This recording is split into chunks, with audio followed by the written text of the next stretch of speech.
In the early 19th century, Spain was struggling to maintain control over its vast empire in the Americas.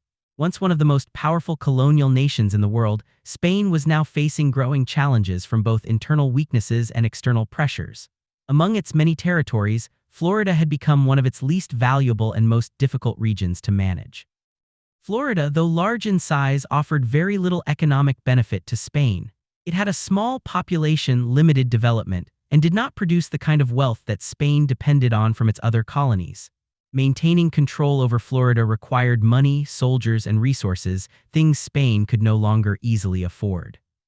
At the same time, the United States was rapidly expanding. American settlers were pushing southward and westward, moving closer and closer to Spanish-controlled Florida. This expansion created tension along the border as the United States grew more interested in controlling the region. Florida also became a place of refuge for runaway slaves escaping from plantations in the southern United States. In addition, Native American groups, including the Seminoles, were living in Florida and sometimes launched raids across the border. These situations created serious concerns for American leaders, who wanted stability and security along their southern frontier. Spain, however, was in no position to effectively deal with these challenges. Across Latin America, independence movements were breaking out. Colonies such as Mexico and others were beginning to rebel against Spanish rule. Spain's military and financial resources were stretched thin, and it could not focus enough attention on defending Florida. By this time, Spain's authority in Florida had become weak. Its military presence was small and its control over the region was limited. This weakness became clear to the United States.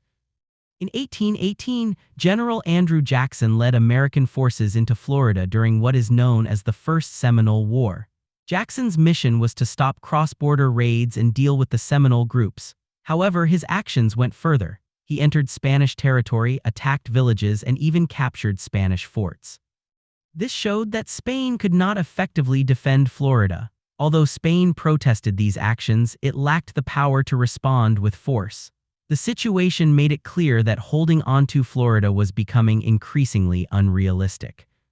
Rather than risking a larger conflict, Spain chose to negotiate with the United States. Both countries recognized that a peaceful agreement would be better than a costly war. In 1819, the two nations signed the Adams-Onis Treaty, named after American diplomat John Quincy Adams and Spanish minister Luis de Onis. This treaty would reshape the map of North America. Under the terms of the agreement, Spain ceded Florida to the United States. While it may seem like Spain simply gave the territory away, the reality is more complex. The United States agreed to assume up to $5 million in claims made by American citizens against Spain.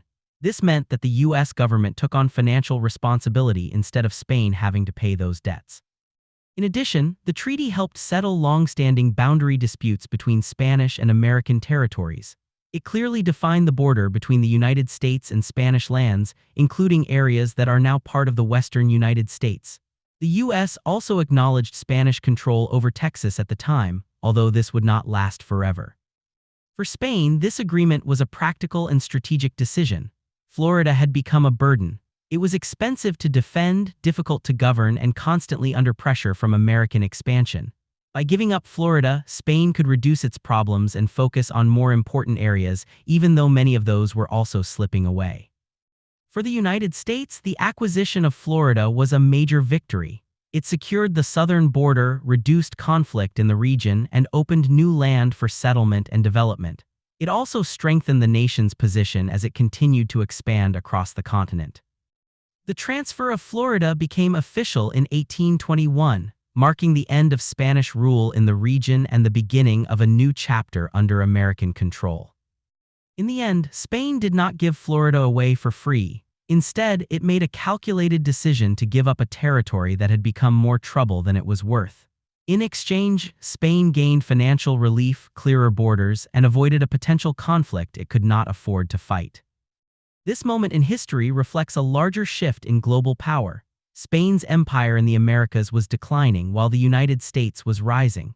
Florida was just one piece of a much bigger story, the transformation of nations and the reshaping of an entire continent. If you enjoyed this video, then like the video, drop a comment, and subscribe to the channel.